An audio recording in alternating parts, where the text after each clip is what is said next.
वर्षा होता है यह आम देखीचु। तेणु कहुए बाना उड़िला धवल वर्षा हम प्रबल। आ पीत वर्णर बाना हलदिया रंगर बाना बेले बेले बंधा होता है मंदिर भितर।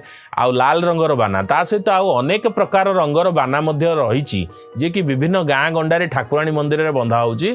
किंतु श्रीमंदिर जेहेतु सात्विक भावापन्न जे सात्विक रंग भितर आमर रहउचंती लाल वर्ण एवं लाल सहित धवल मिशा गोलापी वर्ण रोची, हलदिया रोची, धवल रोची।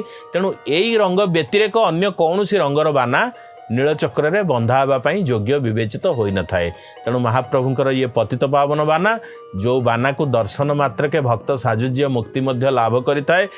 दाना कना पछे मना हेउ मते नीलचक्र बाना चाही सुखी हेउथिबी अखिलपति हे निर्दय होइब नाही भक्त कवि गान करिसंती। तेणु से बाना जेतेबेले ओलागी हो जाए भक्त माने से बानारू कियदंश नवा पाइका मध्य सेमानक भितर उत्कंठा भरी जाई थाए। चुनरा सेवक मान